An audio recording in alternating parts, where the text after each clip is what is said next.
Então, boa noite oficialmente.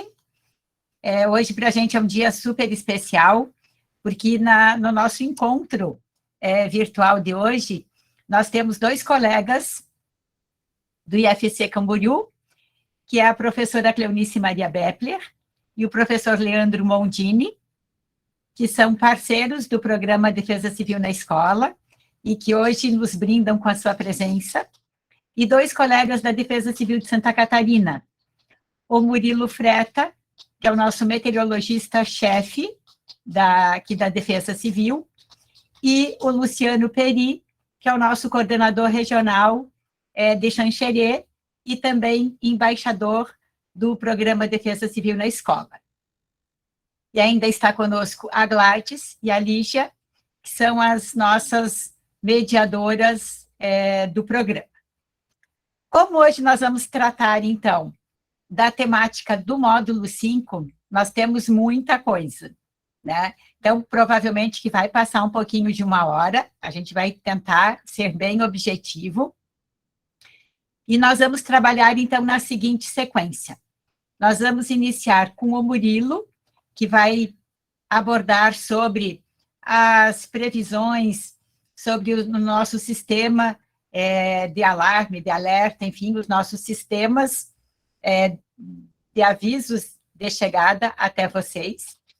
Depois nós vamos passar para a professora Cleonice, que vai abordar mais especificamente sobre o plano familiar de emergência e sobre os planos de contingência. Depois nós vamos passar para o Luciano Peri, que vai falar sobre os pluvipets, sobre uma experiência que nós tivemos com os dados à prova d'água e um aplicativo que hoje já está em funcionamento, né, e que Santa Catarina teve a oportunidade de participar da experiência piloto. E para o encerramento, nós vamos ter o professor, então, Leandro Mondini, que vai mostrar possibilidades de jogos e de atividades. Então, eu já passo, e vocês também podem se manifestar no chat, ou levantem a mão, porque vocês também podem se manifestar oralmente, né, falando. Então, e é importante que tenha esse espaço também para vocês se colocarem, tirarem dúvidas, enfim. Então, eu vou passar inicialmente para o Murilo, e na sequência, cada um vai passando para o outro para facilitar, ok? Murilo, está contigo aí. Muito obrigado, Regina. Primeiramente, uma boa noite a todos. É um prazer estar aqui com vocês, para a gente poder divulgar o nosso trabalho, mostrar como que funciona o sistema de monitoramento e alertas da Defesa Civil do Estado, como nós trabalhamos, né, na questão do sistema estadual de proteção e defesa civil na parte de preparação, né, a parte de prevenção, preparação. Na verdade, nós atuamos em todas as etapas, né, desde a preparação até a resposta, né, porque não é na resposta que a gente vai simplesmente parar de emitir os nossos avisos, os nossos alertas. Nós continuamos a manter um suporte para toda a operação e, assim, dar continuidade, né, ao serviço. Então, eu vou compartilhar aqui a minha tela para falar um pouquinho para vocês do nosso sistema. Iniciar slide atual. Aqui, acho que todos estão vendo a minha tela, né? Bom, então, aqui nós estamos no Centro Integrado de Gerenciamento de Riscos e Desastres. Aqui a Defesa Civil, que contempla, né, a Defesa Civil de Santa Catarina. Nós vamos falar dos sistemas de monitoramento, o alerta e a gestão de risco dos desastres em Santa Catarina, na visão da Defesa Civil. Eu sou o Murilo Freta, como a Rei já me apresentou, eu estou como meteorologista-chefe aqui da Coordenadoria de Monitoramento e Alerta, que faz parte da Diretoria de Gestão de Risco. Então, o que é, né? Então, o Centro Integrado de Gerenciamento de Riscos e Desastres contempla todas as áreas que vai desde a preparação até a resposta. Esse é o nosso prédio na primeira imagem à esquerda. que fica aqui na Avenida Ivo Silveira, no bairro Capoeiras, aqui em Florianópolis. E como é feito? Né? Através dessa sala de operação da Coordenadoria de Monitoramento e Alerta do setor de pesquisa, planejamento e alertas, a equipe de meteorologia trabalha analisando todos os dados. E para quem que a gente faz isso? Né? Nós fazemos para todos os 295 municípios do estado catarinense. Então, nós estamos aqui dentro a Defesa Civil, está ligada direto ao gabinete do governador do estado de Santa Catarina. Nós integramos junto com as outras agências governamentais, e a Defesa Civil contempla a Diretoria de Gestão de Riscos e Desastres, a Coordenadoria de Monitoramento e Alerta, e nessa coordenadoria está a área da meteorologia, da hidrologia, e estamos estruturando a parte da oceanografia. E assim a gente tem uma gestão de risco, tanto da área costeira, voltada aos desastres, né, aos que podem ser que estamos sujeitos devido à nossa costa, a proximidade com o oceano, a parte meteorológica e a parte hidrológica, né, assim contemplando todos os três riscos: água, terra e mar. Então, a equipe da Coordenadoria de Monitoramento e Alertas contempla o servidor, que é o Frederico Rudolph, ele que é o nosso fiscal do contrato. Temos eu como meteorologista-chefe, e a equipe de meteorologistas, que é o Caio, a Ana, o Vitor, a Francine, o Felipe e a Ellen, trabalhando junto com o técnico o Paulo Rames e o estagiário Rueili. Essa é a nossa equipe que trabalha 24/7, 365 dias, às vezes 366 dias, né, dependendo do ano, junto em escala operacional. Eu fico mais em horário comercial, e a equipe está fazendo turnos 24/7, então sempre tem algum meteorologista na operação. Nós estamos sempre monitorando qualquer risco que a meteorologia, né, que a atmosfera possa nos trazer. Então, isso daqui é somente um sistema complexo, né, para a gente entender o que é a meteorologia, né, o que são os sistemas da nossa atmosfera, as áreas da nossa atmosfera. Nós temos aqui desde escalas temporais, que vai de 1 a 100 segundos até anos, né, e escalas espaciais, que vai de 10 metros a 100 metros até dezenas de milhares de quilômetros. E o nosso trabalho está focado principalmente nos sistemas de mesoescala, que é como nós chamamos, sistemas como tornado, microexplosão, que variam de 1 a 100 quilômetros em questão de horas, até as oscilações que vai em termos de previsão climática, como um El Niño ou Laninha, né? E assim passando também a parte de previsão oceanográfica, indo aí a parte intrasazonal, dentro de uma estação meteorológica, primavera, verão, como oscilação de Madden-Julian, que aí tem um retorno de 30 a 90 dias de previsão. Então, isso aqui é só para exemplificar como a nossa atmosfera, como o estudo e o monitoramento da atmosfera é um sistema complexo. E como funciona o nosso sistema de monitoramento e alertas? Aqui na primeira imagem à esquerda, nós temos um mosaico dos radares meteorológicos do estado de Santa Catarina: o radar do Oeste, localizado em Chapecó, o radar do Vale, localizado em Lontras, e o radar do Extremo Sul, localizado em Araranguá. E até o final deste ano, devemos estar com o radar do Litoral Norte em Joinville, instalado em operação. Temos também algum projeto que até 2024 ou 2025 devemos ter também um radar banda X, né, como esse de Araranguá e Joinville, aqui na região da Grande Florianópolis, e assim contemplando todo esse espectro de monitoramento da nossa costa e do nosso continente, trazendo aí 100%, já temos 100%, mas teremos um 100% bem completo da abrangência de cobertura por radar em Santa Catarina. É o único estado do Brasil que tem esse tipo de sistema de monitoramento. Embaixo, nós temos uma imagem de refletividade, mostrando aí o tornado de Campos Novos, que nos acometeu em maio de 2021. Então, está o nosso prédio. Nós aqui também temos a modelagem climática e meteorológica, então a gente trabalha junto com as outras coordenadorias, como o TI, como o COIA, que é a Coordenadoria de Inteligência e Inovação Analítica, onde nós trabalhamos com modelos de previsão numérica, que vai desde também de previsão climática até o Nowcast, né, previsões de hora em hora, que dão suporte para os meteorologistas. E aqui na direita temos a imagem da antena de recepção dos dados do satélite GOES-16, foi o último satélite lançado pela NOAA e pela NASA. Embaixo nós temos um mosaico aí mostrando os 16 canais que podem ser observados, e desses 16 canais nós conseguimos fazer também composições para cada 3 canais, para gerar novos produtos, e assim o operador que estiver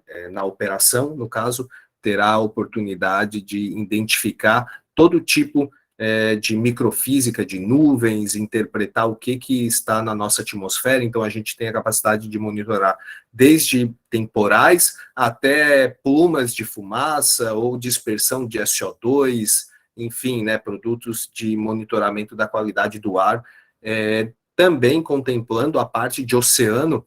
Conseguimos também fazer o monitoramento da superfície, da temperatura da superfície do mar, para entender também para compreender também esse monitoramento costeiro. Então, como que funcionam nossos níveis de previsão, né? Nós trabalhamos basicamente com 3 níveis de previsão, onde o nosso nível 1 são os nossos boletins, a nossa previsão climática, que vai desde 1 mês a 3 meses, os nossos boletins de gestão de riscos, que elaboramos todas as segundas e todas as sextas-feiras, é um documento interno passado para os gestores, os coordenadores, e a níveis de governo, secretário e governador, quando necessário. Temos também as nossas notas de mudança nas condições do tempo, onde a gente faz uma previsão para os próximos 5 a 10 dias de alguma intempérie que possa nos acometer, e o nosso boletim de previsão diária, que nós emitimos todos os dias às 5 da manhã, com previsão para os próximos 3 dias e uma tendência para os próximos 2, mostrando aí o risco para o estado todos os dias com essa previsão.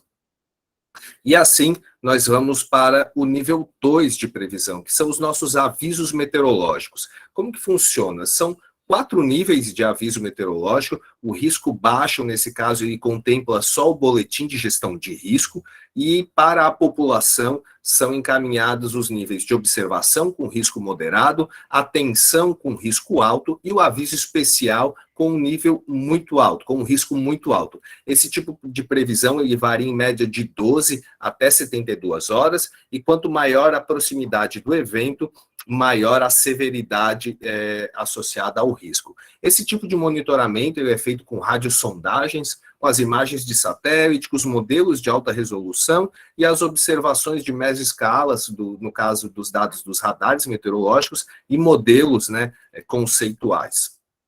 E assim, quando chegamos no dia do evento, na proximidade do evento, trabalhamos com o nosso nível 3. O que é o nosso nível 3? São os nossos alertas meteorológicos, que encaminhamos aí com uma previsão de 0 a 6 horas, onde a partir do nível de atenção com risco alto, vocês recebem o SMS. Nesse caso, do aviso meteorológico com nível 2, vocês também recebem um SMS para acima do nível de atenção. Então, ou seja, quando nós temos um risco de atenção, aviso especial, desculpa, só aqui no nível 3 não seria aviso especial, seria alerta, tá? Então, observação, atenção e alerta para o caso de nível 3, e alerta máximo. Esse mapeamento desse processo aqui ele é feito somente para os casos de risco de deslizamentos, que foi um projeto que nós trabalhamos, né, foi um mapeamento que a Defesa Civil trabalhou junto ao Centro de Monitoramento, ao CEMADEM, para criar esses limiares de deslizamentos para o estado de Santa Catarina. Então, a partir do nível de observação, é encaminhado e divulgado para todos os nossos sites, mídias, SMS, sites, mídias sociais e grupos de WhatsApp e Telegram em nível de observação com risco moderado, e a partir do atenção, que é um risco alto, o alerta, que é um risco muito alto, e o alerta máximo, que seria para o caso de deslizamento, para o risco iminente de ocorrência de algum desastre, e nesse caso, nossos meteorologistas estão aí trabalhando com os modelos de alta resolução, radiosondagens, imagens de satélite, os radares, temos também os dados de descargas elétricas, ou seja, os raios e as nossas estações da rede de monitoramento do estado de Santa Catarina, e aí a gente trabalha junto, como eu tinha mostrado naquele esquema, com o pessoal da hidrologia. Como são feitas as nossas publicações pelo monitoramento, né? Então, aqui na esquerda nós temos os nossos boletins, no caso de nível 1, mostrando a nossa previsão meteorológica, mudança das condições do tempo e o nosso boletim de previsão diária. O nível 2, onde a gente já começa a apresentar um mapa com risco e as áreas de interesse com esses riscos, em nível de observação, atenção e aviso. E aqui no nível 3, o nosso layout dos nossos avisos e alertas emitidos pelos sites, mídias sociais, Telegram e grupos de WhatsApp interno da Defesa Civil. Essa aqui é a nossa forma de disseminação dos alertas, via Facebook, Instagram, Twitter, SMS, e nesse caso aqui, quando nós emitimos um nível de alerta, um alerta de nowcasting para curtíssimo prazo com risco muito alto, ele é encaminhado também para as redes de canais fechados, aí no caso, para a televisão, para os canais fechados, né, das operadoras de canais fechados. E aí, nós temos as nossas ações integradas, né? Nós temos aí o boletim hidrometeorológico integrado, que é emitido junto com o pessoal da hidrologia, o pessoal da SEMA, que é a Secretaria Executiva do Meio Ambiente, e as agências de regulação do Estado catarinense. Nesse boletim, nós emitimos o nosso parecer, tanto meteorológico quanto hidrológico, para as questões de abastecimento urbano e rural. Temos também aí a nossa previsão climática, né, trabalhando integrado, mostrando quais são os riscos que nós estamos vendo para o próximo mês e para o próximo trimestre.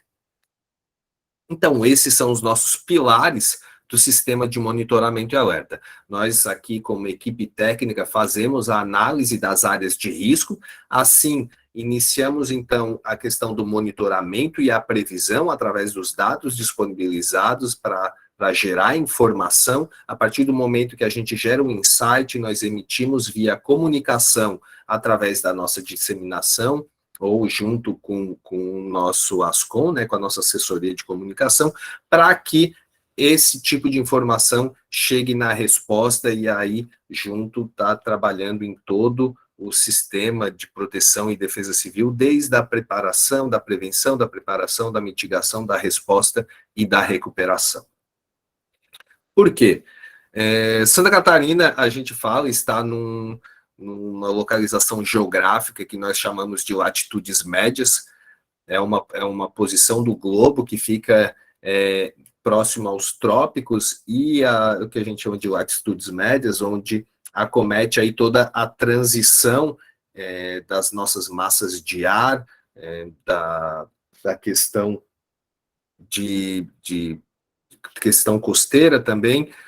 Teve um estudo do professor Harold Brooks, de Oklahoma, que colocou que o nosso oeste catarinense considerado o segundo lugar no mundo mais propício a tempestades severas, como tornados, microexplosão, e o nosso litoral aí associado às passagens de ciclones, trazendo aí tempestades que a gente chama de tsunamis meteorológicos, alagamentos costeiros, ressaca, enfim, o estado de Santa Catarina é acometido por todos os tipos de desastres, né? Desde a área do inverno, com a precipitação invernal, neve, chuva congelada, risco de deslizamento nas pistas e até mesmo passando pela estiagem e a seca, né? Então, por isso que a nossa equipe, a equipe de meteorologia, a equipe de coordenadoria de monitoramento e alerta trabalha em conjunto nesse sistema estadual de proteção e defesa civil para a prevenção e a gestão de riscos e dos impactos dos desastres no estado de Santa Catarina. Eu queria aqui deixar mais uma vez o meu muito obrigado pela oportunidade de estar aqui conversando com vocês e lembrando que defesa civil somos todos nós.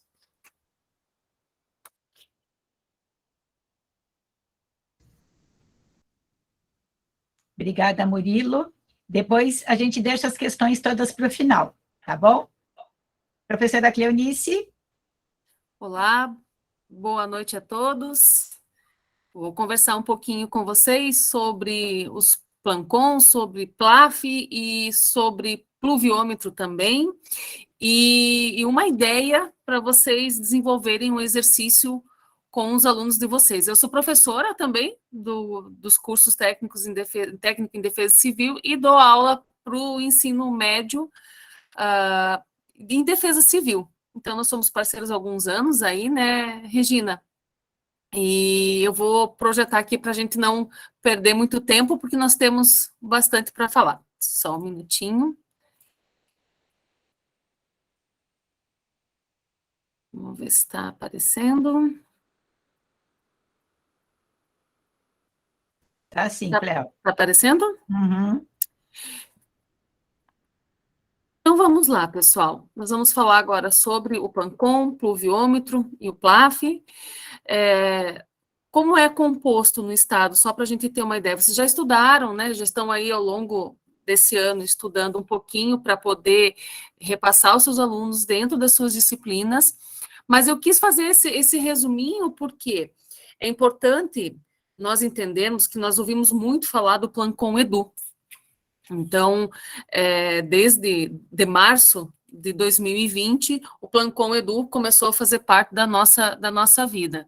Mas, normalmente, no dia a dia, existe um plano de contingência municipal para todos os tipos de eventos adversos ou desastres.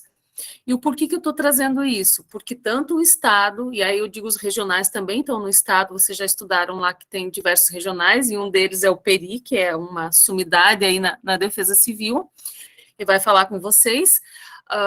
Nós temos os planos de contingência, o plano de contingência municipal, que é onde a educação faz parte, a saúde faz parte, todas as secretarias fazem parte, e também empresas privadas, e o plano com o Edu, que vocês já têm contato com ele, então todas as escolas, através da pandemia, precisaram desenvolver esse plano de contingência, e agora, recentemente, saiu uma nota técnica recomendando que o plano com Edu, que foi desenvolvido para a pandemia, seja desenvolvido para todos os tipos de eventos adversos que ocorram historicamente na região de cada escola.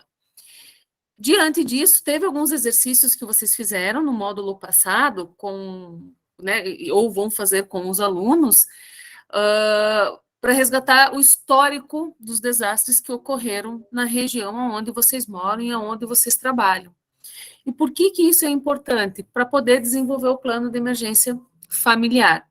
Então, como o ciclo da proteção e defesa civil é interligado às 5 fases, a prevenção, a mitigação, a preparação, que é o nosso objetivo, preparação e resposta, no dia de hoje, a resposta se liga à recuperação e, através do marco de Sendai, ele se liga diretamente na prevenção, porque nós temos que recuperar melhor do que nós estávamos. Então, é por isso que o PLAF existe, né, o Plano de Emergência Familiar, para desenvolver a autoproteção do cidadão, para nós desenvolvermos, através da escola, o protagonismo da autoproteção. E nós, enquanto professores, nós temos essa missão de levar essa informação e temos a oportunidade, através das nossas disciplinas, levar esse conhecimento aos nossos alunos e seus familiares. O Murilo estava agora explanando brilhantemente como é realizado a previsão do tempo. E é importante nós falarmos que é uma previsão, né? Não é algo que eu diga assim, vai acontecer 100% certo naquele bairro, daquele município. E por que é importante a gente entender que é uma previsão? Todas as vezes que nós recebemos esse alerta, pelo SMS, ou quando é divulgado nas mídias sociais, pela Defesa Civil, e pelos canais fechados, é importante que a gente comece a monitorar.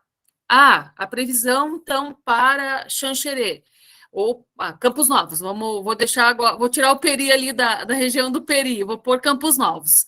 A região de Campos Novos tem uma previsão de precipitação de 50 milímetros nas próximas 24 horas.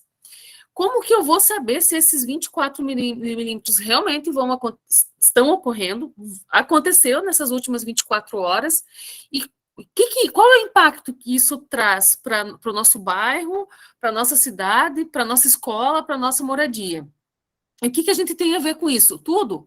Porque dentro de um desastre ou dentro de um evento adverso, se nós não conseguirmos avaliar o nosso território, se nós não conseguirmos saber qual é o risco que essa ameaça traz, nós podemos ficar muito tempo com os nossos alunos dentro da escola e os pais não podendo buscar, e muitas vezes incomunicáveis.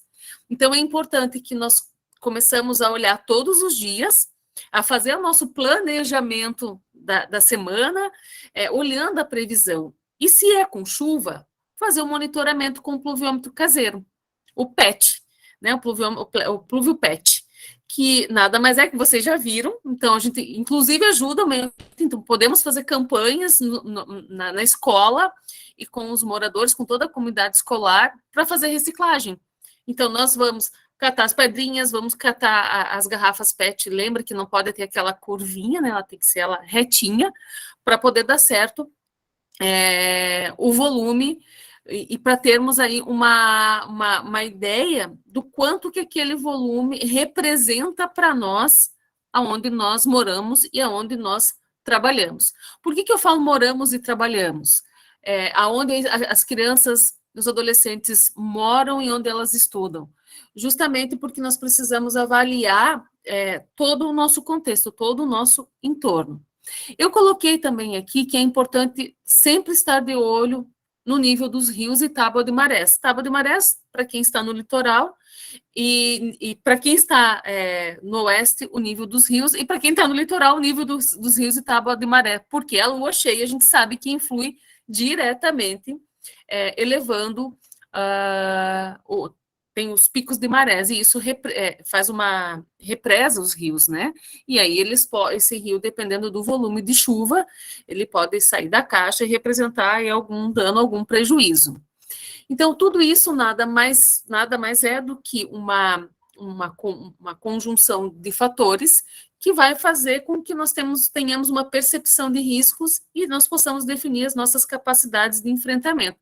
E tudo isso, o que a gente vai colocar lá no plano de emergência familiar? Qual que é o exercício que daqui a pouco eu já vou passar o plano de emergência familiar para vocês, a gente vai conversar um pouquinho sobre eles, mas qual é o exercício que eu recomendo que vocês façam com os alunos de vocês? Esse é um adesivo de pluviômetro, ele é um adesivo que é à prova d'água.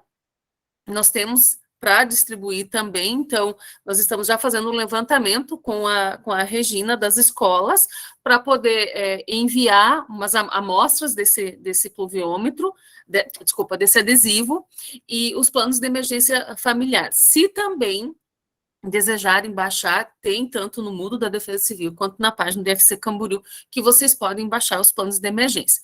Mas qual que é a ideia do exercício que vocês podem desenvolver? Então, nós temos uma previsão de chuva.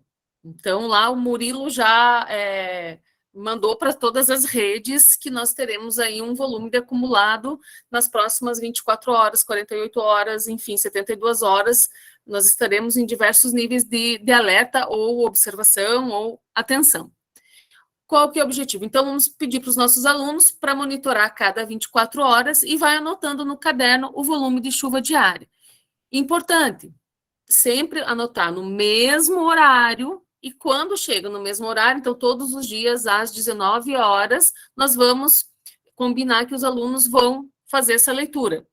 Então, cada um na sua casa vai fazer a sua leitura, e vamos anotar e zerar a água até no 0 milímetros. lá na marcação. Ah, eu não tenho o adesivo. A gente pode fazer com a régua. Então, aquela reguinha transparente, nós podemos fazer com a régua e dar o mesmo resultado. Por que nós colocamos o adesivo aqui? Porque na residência, no próprio bairro, a pessoa vai começar a fazer essa relação do volume de chuva, junto com, deu alagamento, começou a inundar, ou não teve problema nenhum, ou tive problemas para chegar em casa, ou tive problemas para sair da escola.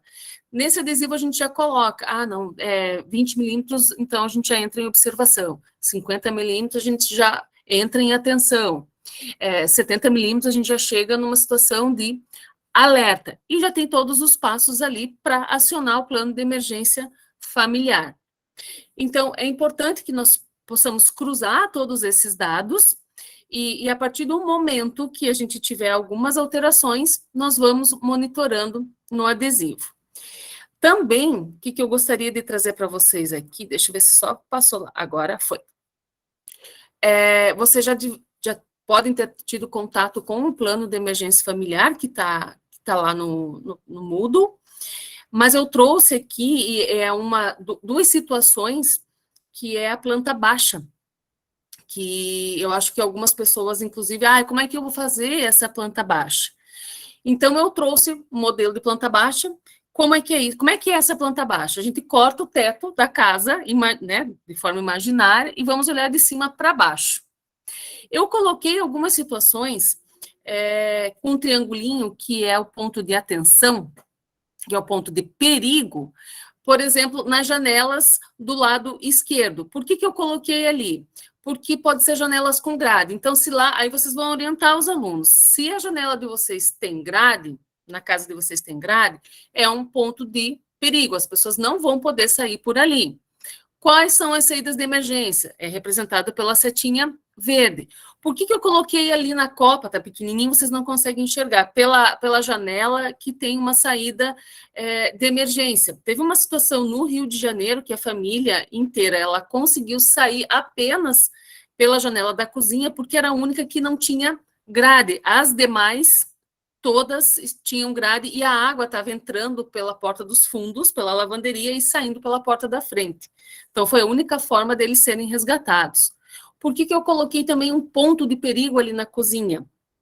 Então, se vocês observarem, bem no lado direito superior tem um ponto de perigo, que seria o gás. E também coloquei um extintor de incêndio na cozinha e algumas maletinhas de primeiros socorros.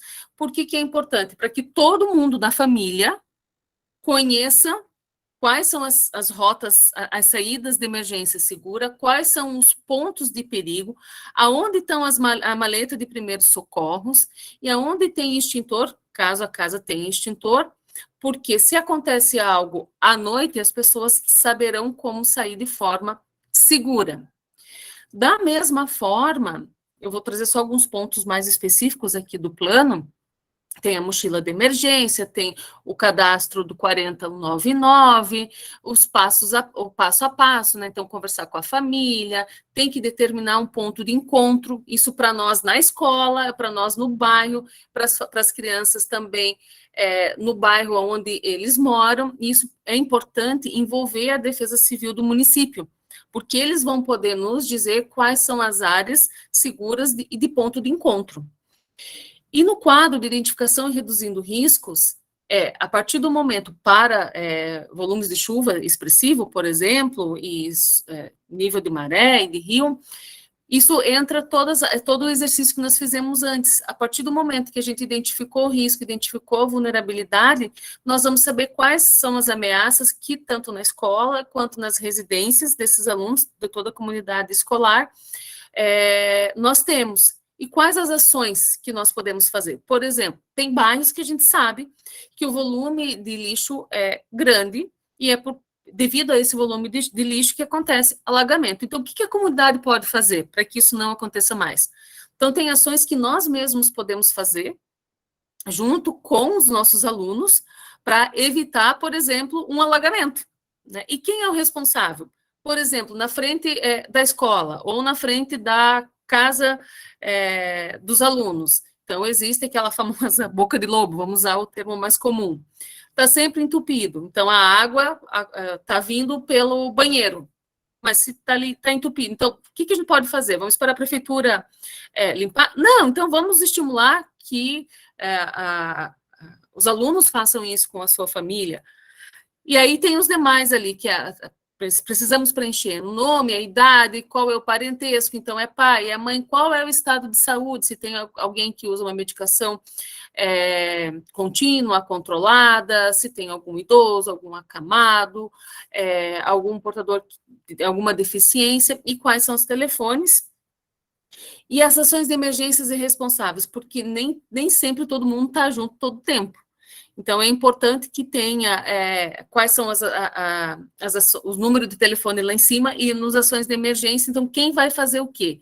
Então, a partir do momento que a gente chegou num nível de atenção, quem vai pegar a mochila de emergência, quem vai acionar a mãe ou quem vai acionar o pai, então é importante que tenha para cada ação de emergência o responsável.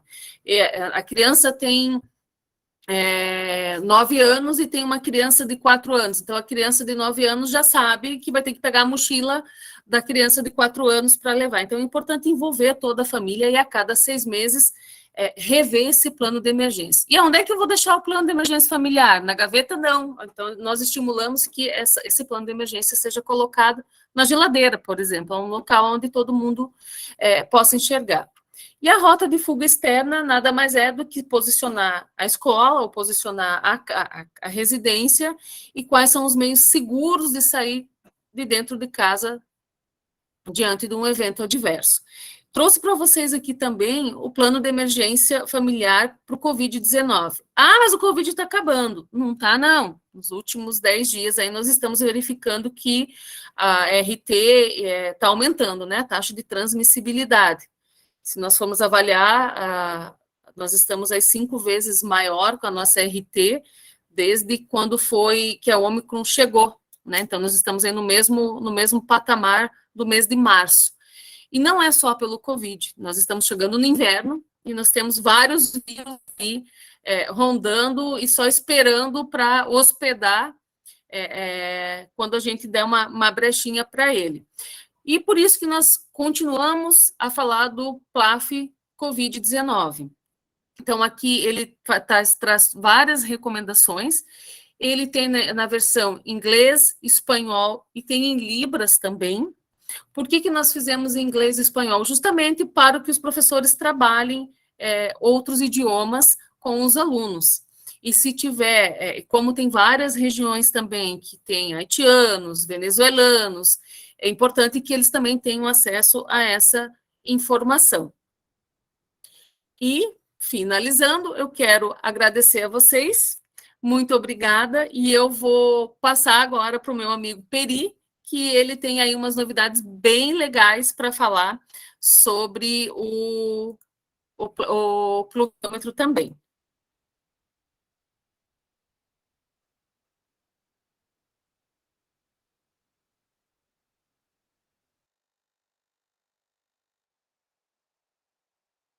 Peri está sem som. Obrigado, Regina. Estava falando aqui no vácuo. Então, boa noite. Obrigado, Creu, por passar para nós a continuidade dos trabalhos.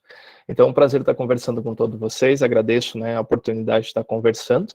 E a ideia nossa hoje é trazer um pouquinho de tudo isso aí, né, dando uma continuidade no trabalho do que o Murilo trouxe para nós, as informações, né, sobre o monitoramento e as informações muito bem trabalhadas aí pela Cleonice da parte do Pluvipet. Então, eu vou colocar minha apresentação aqui.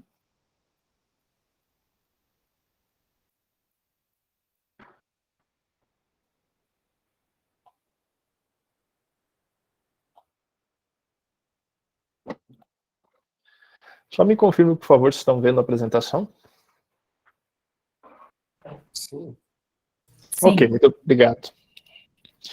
Então, quando a gente fala de um sistema de alerta de risco de desastres, dentro das estruturas e das ações de defesa civil, nós buscamos trabalhar dentro de 4 eixos, né? O primeiro eixo é o conhecimento dos riscos, ou seja, a gente entender e conhecer quais são os riscos que nós somos rodeados. O monitoramento e alerta, que é feito hoje pela estrutura de defesa civil com uma maestria tamanha, e quando eu falo de uma maestria, nós como coordenadores regionais temos um elo de ligação muito grande com a equipe de monitoramento e alerta, e a equipe, né, hoje, né, gerenciada pelo Murilo e pelo Fred, faz um trabalho exemplar dentro do estado catarinense, onde que nos possibilita ter informações confiáveis, e mais do que isso, né, nos possibilita que nós possamos ter informações qualificadas do que está por vir e possibilitar as ações, sejam ações de mitigação de uma forma muito clara, mas também as ações de minimização dos efeitos através de uma ação de resposta mais qualificada possível. Dando continuidade a isso, a gente trabalha com a questão da educação e da comunicação, e aí a professora Cleonice trouxe, né, a importância de você ter um plano de contingência da educação, a importância, né, que o Plancom Edu fez nas ações escolares, e foi comprovado por A mais B que, seguindo a regra, sendo feito um planejamento adequado, e as equipes estando preparadas, a gente conseguia voltar à atividade. Mas não só isso, né? Não somente no ambiente escolar, mas também no nosso ambiente residência. Então, o PLAF, né, que é o Plano de Emergência Familiar, que é uma ferramenta extremamente simples, uma ferramenta barata, que salva vidas, né? Você conhecer quais são os riscos da sua estrutura através de uma capacitação e principalmente, né, aqui entra a questão da educação e da comunicação, conversar entre, né, os seus membros familiares para entender quais são os riscos e os perigos que estão associados. E por último, não menos importante, a questão de capacidade de resposta. Então, como eu vou estar respondendo a esse processo? Mas quando a minha fala vai ser direcionada, em vez de 4 eixos, nós vamos estar trabalhando em 2 eixos de forma mais específica, né? E por que nós vamos estar trabalhando em 2 eixos? Segundo o CUNA, em 2009, ele traz uma pesquisa que ele diz o seguinte: as medidas de prevenção e mitigação de riscos, elas devem levar em conta a percepção, o conhecimento, a aceitação do risco pela população. Se você não tiver a percepção, não tiver o conhecimento e não tiver a aceitação desse risco, você não vai conseguir compreender ele. E isso vai de encontro que o programa Defesa Civil na Escola vem fazendo. Nós, hoje, dentro da Defesa Civil, buscamos essa implementação do programa, junto com todos os professores que estão aqui, exatamente para essa mudança de cultura. E essa mudança de cultura passa por uma percepção, por um conhecimento e principalmente, né, pela identificação do risco dentro do contexto que você vive, que você convive. Mas só isso não adianta. Ele diz ainda que se a redução do risco é possível, ela não será eficaz se não for apropriada pelos indivíduos ou os grupos envolvidos. Ou seja, não adianta eu dizer que eu tenho um risco, tá? Mas o que eu faço para entender esse risco ou até mesmo fazer com que eu tenha algumas ações para minimizar ele. E essa apropriação que ele traz passa exatamente pela compreensão dos fenômenos, ou seja, quais os fenômenos que acontecem, mas também pela relação do território que eu estou. Então, o que representa uma chuva de 20 milímetros no município que você hoje está residindo? Eu tenho os colegas aqui, viu, os colegas de São Domingos, né, das escolas de São Domingos. O que representa hoje 20 milímetros no município? O que representa um vento de 60 km por hora no município de São Domingos. Então, você entender o que é e, principalmente, entender essa relação na questão do território. E aí a gente entra dentro desses 2 eixos que eu falei, que é o monitoramento e alerta, e a educação continuada. E aqui a gente já entra num parênteses, onde que nós trouxemos exatamente o trabalho do PluviPet, e aí eu vou explicar para vocês que é uma ferramenta eficaz, uma ferramenta que funciona, e tem um comparativo, tem um estudo técnico que mostra esse comparativo, e uma ação de educação e comunicação, que foi o projeto dos polinizadores do CEMADEM, do qual Santa Catarina, né, fez parte desse programa, e nós tivemos aí uma experiência muito grande, inclusive, né, o município de São Domingos, né, e o município de Passos Maia são os 2 municípios dentro da Regional Xanxerê que trabalharam com os polinizadores e trabalharam dentro da escola, né, fazendo esse trabalho. E São Domingos trabalhou na comunidade, a Regina teve esse trabalho, para que pudesse estar trazendo a questão da experiência do PluviPet. Mas vamos lá, né? O que a gente precisa para a construção? Então, não vou ficar trabalhando muito aqui, a professora Cleonice já falou, né? Uma garrafa PET lisa de 2 litros, cimento, pedra ou bolinha de gude, Então aqui já tem, né, a quantidade até superar o fundo, uma régua de 30 centímetros. Peri, eu não tenho régua, o adequado seria o adesivo, né? Mas se eu não tenho aquele adesivo ainda, não recebi, a régua ajuda.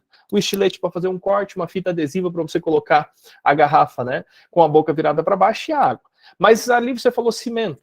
Mas se você colocar o cimento não precisa água. Então a ideia é que você tenha uma construção de uma ferramenta hoje, que é simples, que é barata, e que é eficaz para fazer a ferição da chuva. E por que eu estou falando isso, né? Aqui existe a construção, esse daqui é o trabalho que foi feito, né, no município de Passos Maia, aqui uma das escolas que trabalham em Passos Maia fazendo isso, e aqui ele sendo utilizado aqui, ó, com outro adesivo, né, um adesivo que a gente teve a parceria do Semadem para ser executado. Aqui ele estava sendo utilizado com água e não o cimento. Então, existem os dois tipos que você pode estar fazendo, como a professora Cleonice falou antes, né? De você vai lá, verifica, né? E olha o que tem aqui, né? E você vai dizer, Peri, mas deveria ser o litro reto, né? Não deveria ser esse litro ondulado.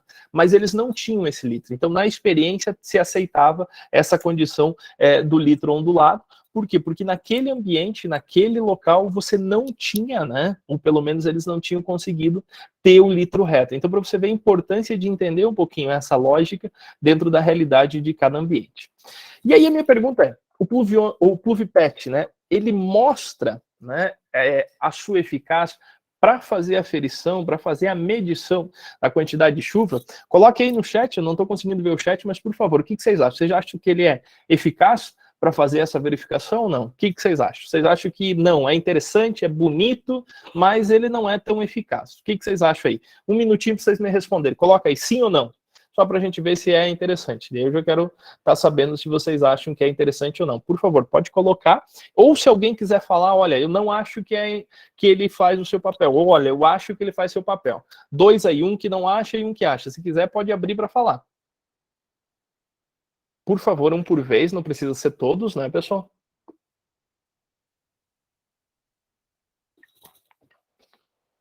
O pessoal está mais acometido hoje. Todos estão falando que sim, Peri.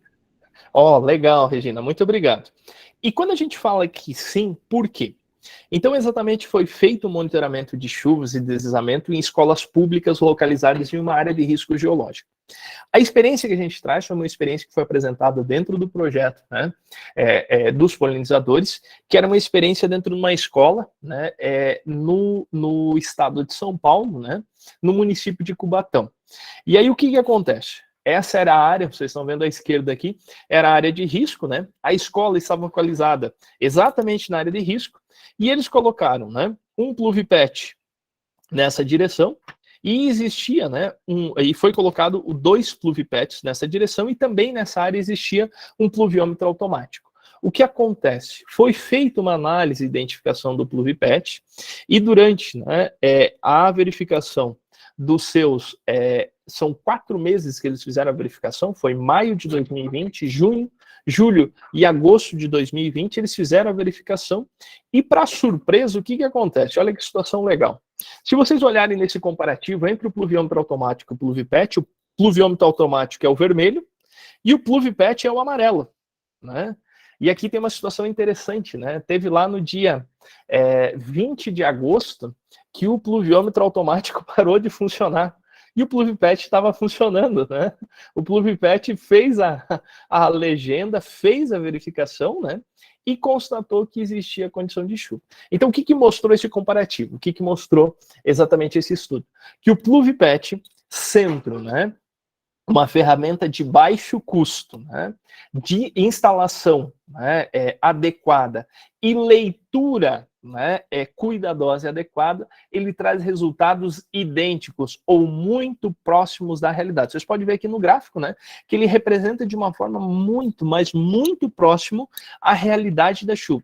E aí, salvo, né, o dia 20, e aqui a gente tem o dia 28 de julho, né, que houve uma diferença, por quê? Porque houve uma demora para fazer a leitura do PluviPet. Então, o que acontece? Esse foi as únicas diferenças, e lá, no final, no último dia, porque naquela área ele acabou tendo um problema de queda do pluviômetro, né?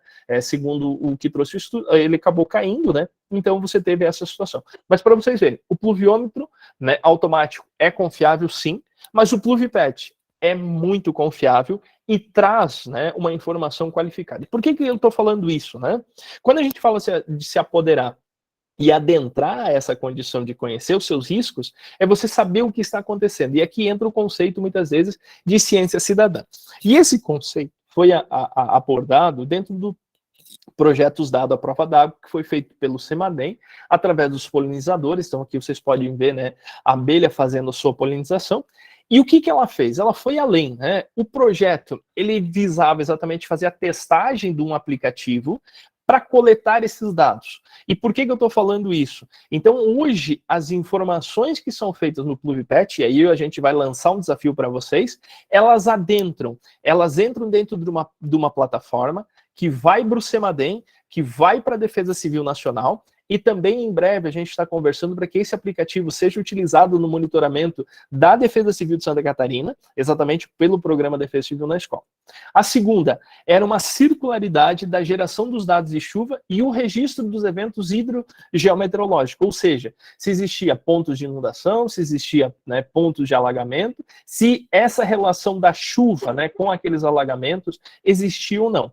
E, por último, começava a se fazer a difusão da ciência cidadã para construir uma cultura de redução de vulnerabilidades e a prevenção dos riscos. Aquilo que eu falei lá no início. Então, ele conhece o seu risco, ele se apodera desse conhecimento, ele entende a sua capacidade de identificar isso através de uma ferramenta, que é o PluviPet, e essa informação ela é ajudada na tomada de decisões da estrutura pública ou dos tomadores de decisão propriamente dito, quando há a necessidade, principalmente na questão da gestão do risco, que é antes do desastre acontecer, e quando o desastre acontece, a tomada de decisões para a questão de resposta.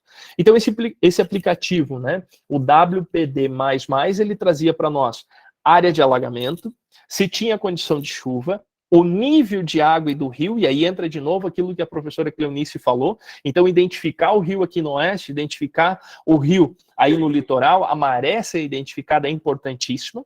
Essa informação também era dada através do diário do pluviômetro, então a gente sabia quanto chovia, a gente sabia se a gente tinha pontos de alagamento, quando você estava, né, nesse ponto de alagamento, era um ponto transitável, era um ponto intransitável, e a ideia, né, que se busca, né, com esse aplicativo é se tornar quase que o Waze, né, para a questão de minimização dos efeitos do desastre, quando as pessoas vão estar no aplicativo e vão saber que naquela área não pode se passar porque existe um ponto de alagamento.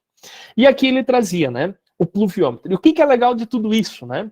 O pluviômetro ele pode te dar as informações, né, da área de suscetibilidade de risco, que é o mapeamento do CPRM, e essa é uma informação que o Estado catarinense, como o Murilo falou, né, que tem 100% de cobertura de radares meteorológicos, tem toda uma estrutura de monitoramento e alerta, também é o único estado, ou um dos primeiros estados até então, que tem o mapeamento das áreas de risco do CPRM, que você tem dentro desse aplicativo.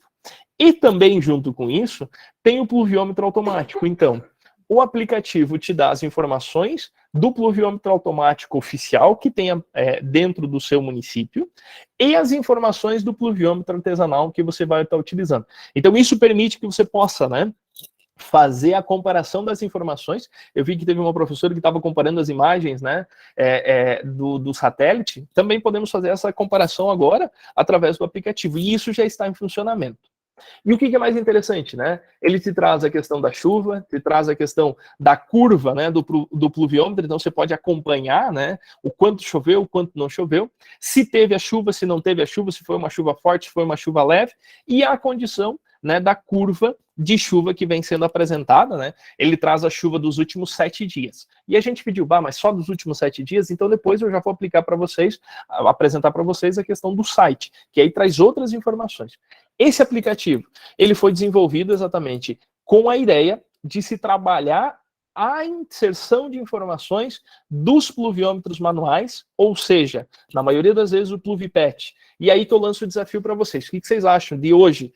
Todas as escolas que estão trabalhando com o projeto Defesa Civil na Escola tenham um pluviômetro manual instalado, monitorado e dentro do aplicativo. Vocês já imaginaram quantas escolas nós estamos participando, né, Regina, do nosso programa?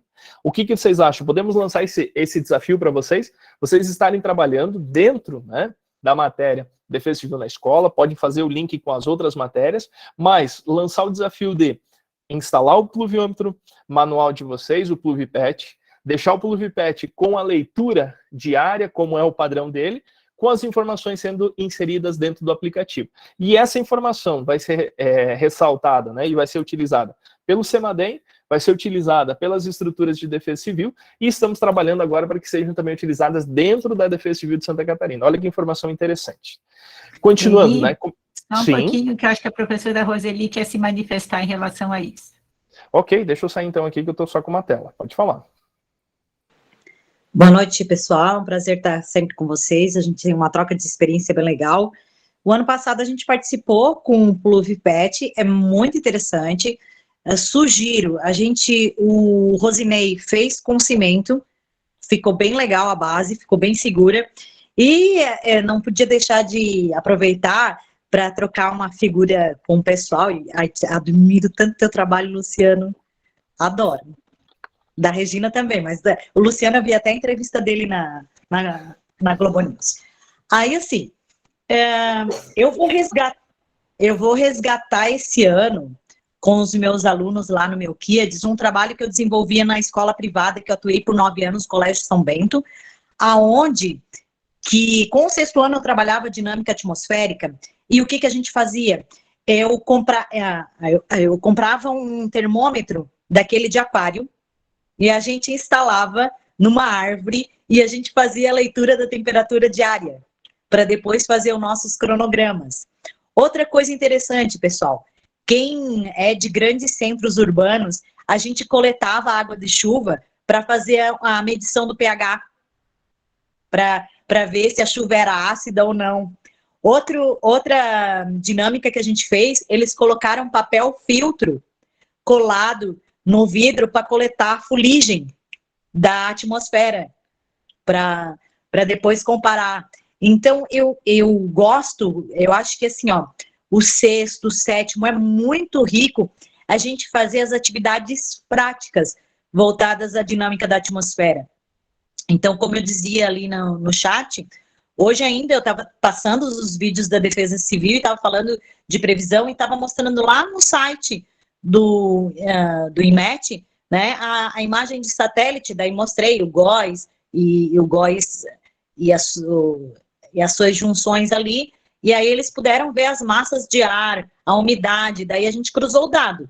Lá no site da Defesa Civil dizia que estava entre 90% a 50% de umidade, daí eles viram a massa de ar úmido ali na região. Então é bem legal, porque no IMET ali é animada a imagem, demora um pouco a carregar, mas agora que a gente tem os tablets nas escolas estaduais, vale muito a pena, eles se apoderam, eles adoram, assim, compreender, e para ensino médio, gente, fica a dica, porque eles estudam em física, a pressão barométrica, então as linhas isobaras ali é bem show e bem fácil de identificar, fica bem dinâmico e eles ficam assim, né, querendo saber mais. E uma visita ao radar, que a gente teve a oportunidade no ano passado aqui no Morro dos Conventos, gente, também é sensacional. Ô, professora, que legal ouvir isso da senhora. Olha, isso é ciência cidadã. Nós estamos trazendo o desafio, né, de fazer o PluviPet. A senhora já traz temperatura, umidade, daqui um pouco pressão atmosférica, né? E isso é o conhecimento, né, trabalhado em sala de aula, se transformando em conhecimento prático, em conhecimento de vida. Por quê?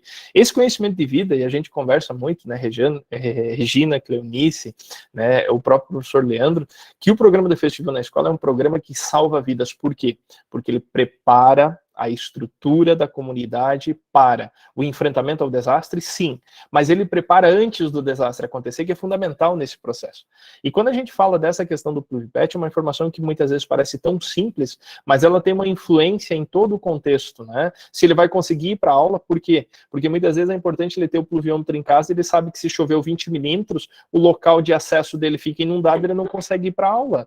Então é uma informação que parece tão banal, tão simples, mas é uma informação extremamente qualificada. aplicada.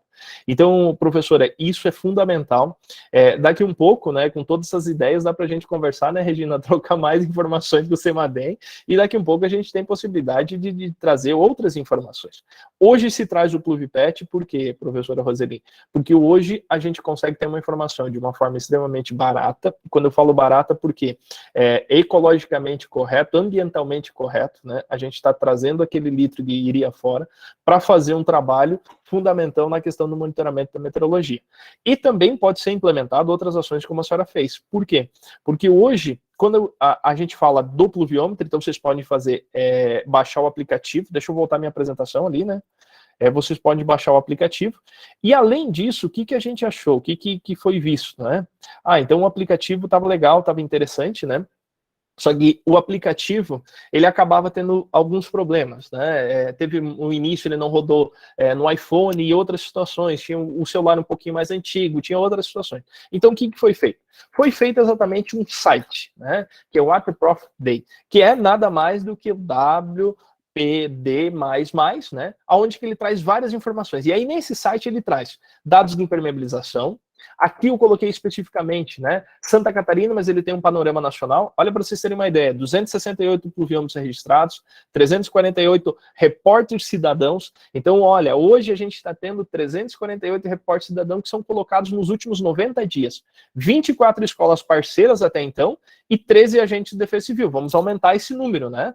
Olha, a linha de dados gerados pelo cidadão passa de 8 mil. Ou seja, 8 mil pessoas são afetadas de forma direta por esses 268 pluviômetros que passam informação. Então aqui são as cidades que eram participantes, né? Então tinha o Acre, o Mato Grosso, São Paulo, Santa Catarina e Pernambuco, né? Eram as regiões. E aqui você tinha, né, as informações, e essas informações hoje são inseridas. Você pode ter a informação de 24 horas, 2 dias, 7 dias, 30 dias, 90 dias, ou ainda você pode personalizar. Eu quero ver dos últimos 10 dias. Então você consegue fazer essa personalização. No aplicativo você não tem essas informações. Então o site vem exatamente para complementar essa informação. E outra coisa, né, professora? Nós estamos trazendo uma informação territorial, pontual do seu ambiente. Ou seja, você está conhecendo o seu ambiente, está se apoderando daquela informação, para quê? Para minimizar aquele risco.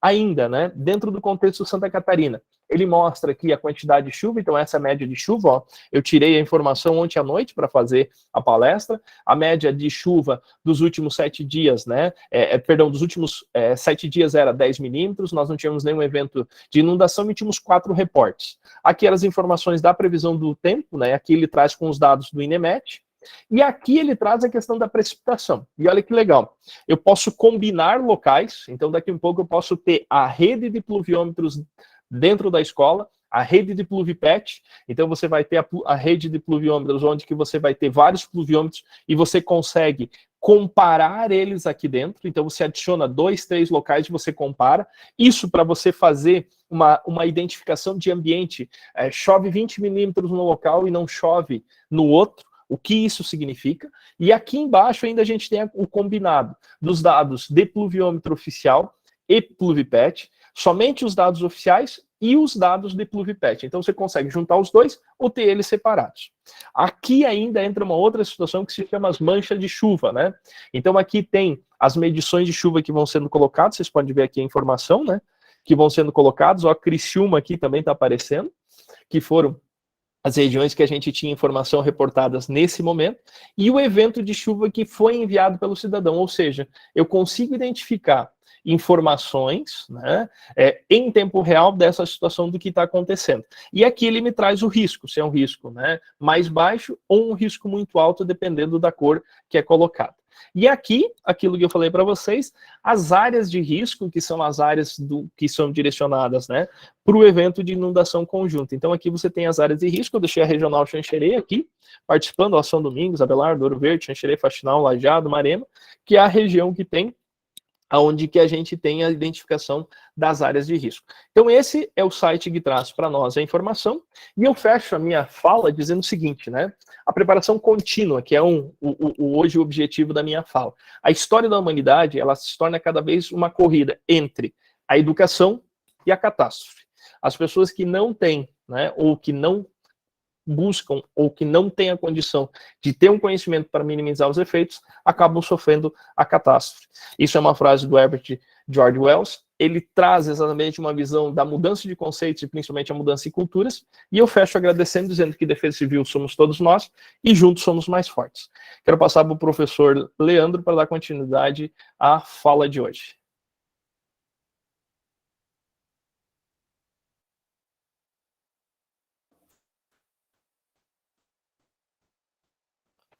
Pessoal, é só porque eu sou enroladinho para passar aqui, tá? Mas eu estou acordado, não estava dormindo não, tá bom, Peri? Valeu, Leandro. Vou lá, pronto, deu certo, deu certo. Eu com as minhas gambiarra aqui, né? Eu ia dizer, conseguiu alinhar a gambiarra aí? Toca o pau. Valeu, Leandro.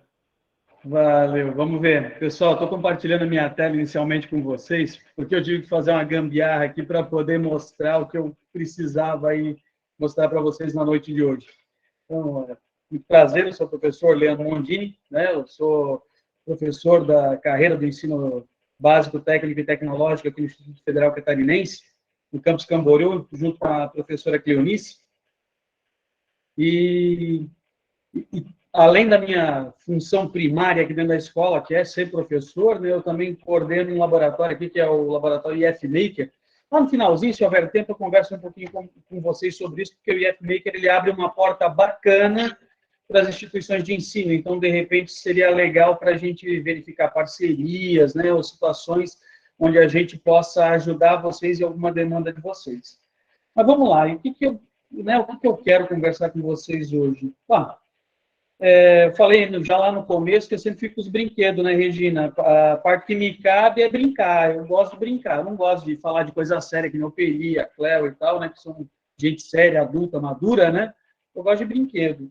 E eu gosto de trabalhar muito com jogos na atividade educacional.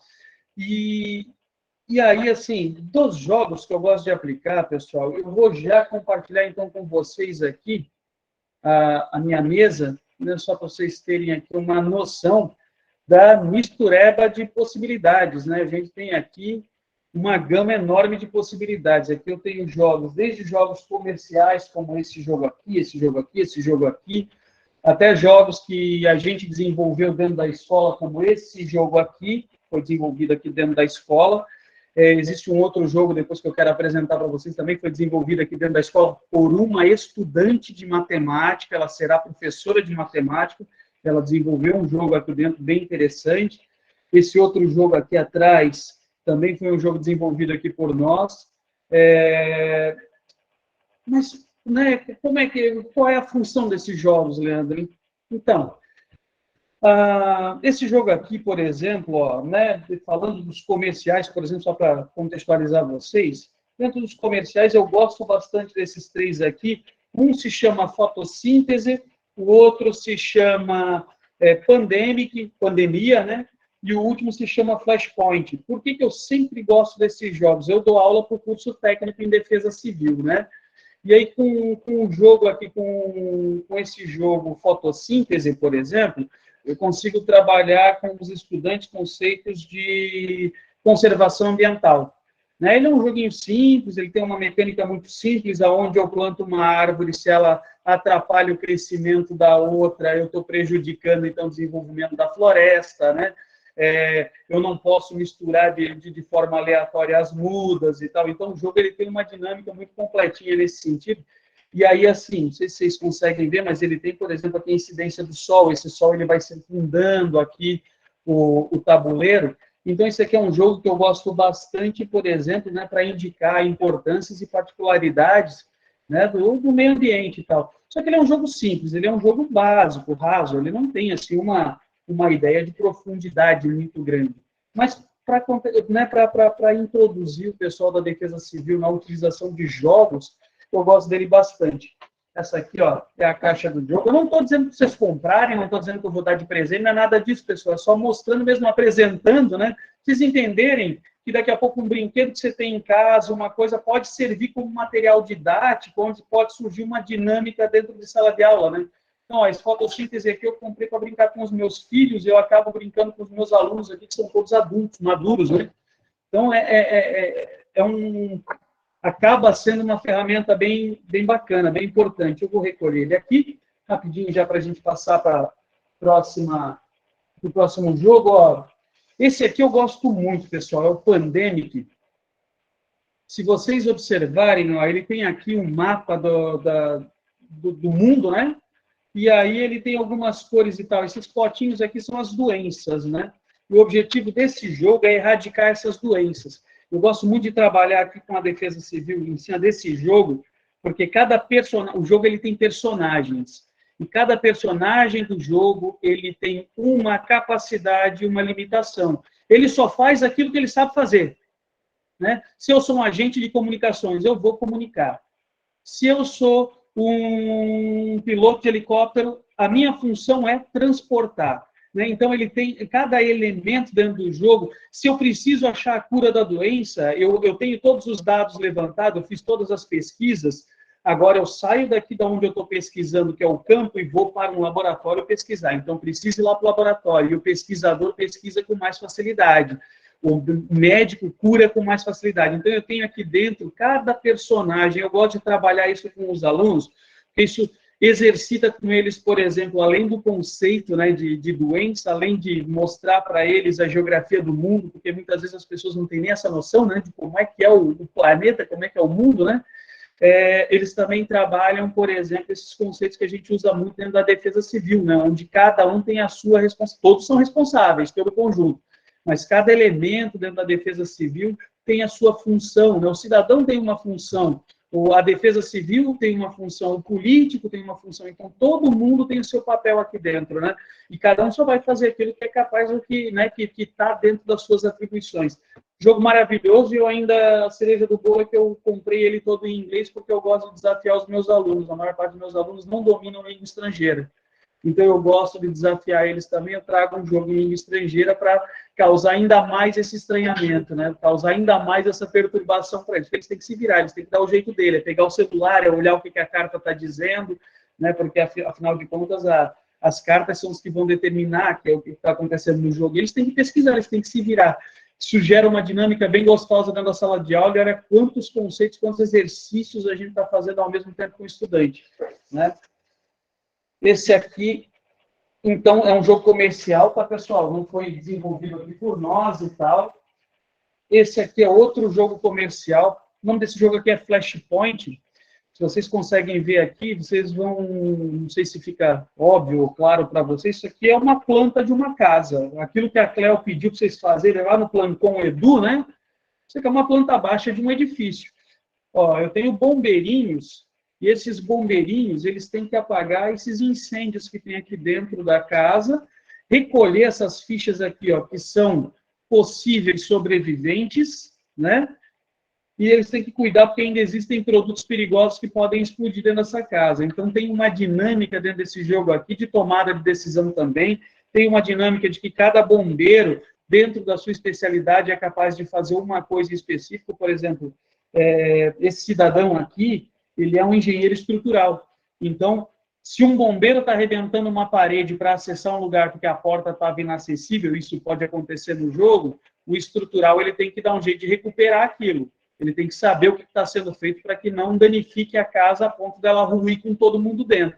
Então, ele é um jogo que acaba trabalhando também bastante essa tomada de decisão. Claro, estou falando de um curso técnico em defesa civil, onde a gente precisa exercitar essa competência dentro do estudante, né? Mas é mais a título de exemplo mesmo, vocês perceberem, né, que um jogo comercial, isso foi feito para brincar, gente. Isso foi feito para brincar. Mas olha quantos conceitos técnicos ele tem aqui dentro, né? O caminhão de bombeiro, a ambulância, né? Ele tem todos esses elementos aqui dentro, né? O socorrista, né? O especialista em resgate. Então, eu tenho várias especialidades dentro de um único jogo e a gente consegue trabalhar com isso. Certo? Então, eu posso pegar um jogo na minha prateleira, levar para a escola e exercitar com meus alunos? Não, claro que sim. Né? É eu quem vou tentar tirar o máximo potencial desse jogo para aproveitar ele na minha aula. Né? Eu é que tenho que saber o que eu quero com esse jogo para usar ele com os meus estudantes, com os meus alunos. Dito isso, falei aqui dos jogos que eu chamo de comerciais, porque eles são jogos vendidos, né? Leandro, tem até uma pergunta aqui da professora Inês, que ela queria saber onde estão havendo esses jogos. Gente, a maioria desses jogos eu compro na internet. O Pandemic, por exemplo, ele é de uma editora, ele é de uma editora estrangeira, né? Mas ele foi trazido para o Brasil pela Devir, que é uma livraria de São Paulo, né? Que lá desde os anos 90 eles produzem jogos e tal. Flashpoint estava fora. Flashpoint é esse aqui, tá, pessoal, dos bombeiros, né? Ó, ele estava fora de tiragem. Esse jogo aqui ele é um pouco mais difícil de conseguir. Na Amazon é fácil de conseguir, tá? A Gladys colocou ali, né? A Amazon é o garimpo do maluco, né? Eu vou para lá e eu acho tudo que eu preciso. O Fotossíntese é um jogo que também foi trazido para o Brasil por uma editora nacional e ele é bem bacana e ele está disponível ainda, então é fácil de conseguir. O Flashpoint é difícil e o Pandemic é fácil de conseguir também. Esses aqui, esses jogos comerciais, eles não são muito baratos, tá, pessoal? Realmente não são muito baratos. Mas também, assim, não é nenhum absurdo. O Pandemic desse aqui, ele deve estar custando hoje próximo a uns R$400, entre 300 e R$400, né? É um jogo caro, mas ele tem uma função dentro da minha aula que eu achei que valesse muito a pena. Se eu tinha que investir numa ferramenta de trabalho, por que não nele, né? Então, o Fotossíntese também está mais ou menos nessa faixa. O Flashpoint, na época, eu acho que paguei R$200, tá? E é um jogo muito bem elaborado. Aí a Gladys falou que a gente criou alguns jogos aqui, né, Gladys? Verdade. Esse jogo aqui, ó, pessoal, não é um jogo comercial. Esse jogo aqui é um jogo que eu uso para trabalhar com os alunos da Defesa Civil também.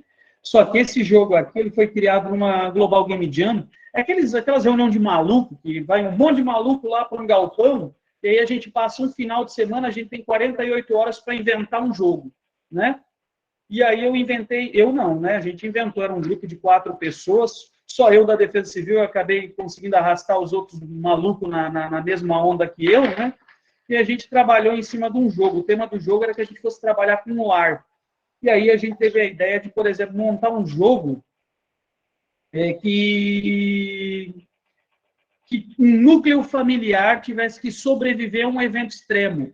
Então, a ideia desse jogo aqui é coletar recursos e permanecer vivo, até que a gente consiga montar um radiocomunicador e pedir socorro, né? Então, eles têm 4 pontos na cidade que eles têm acesso, que é um mercado, um hospital, uma delegacia de polícia e um posto de gasolina, né?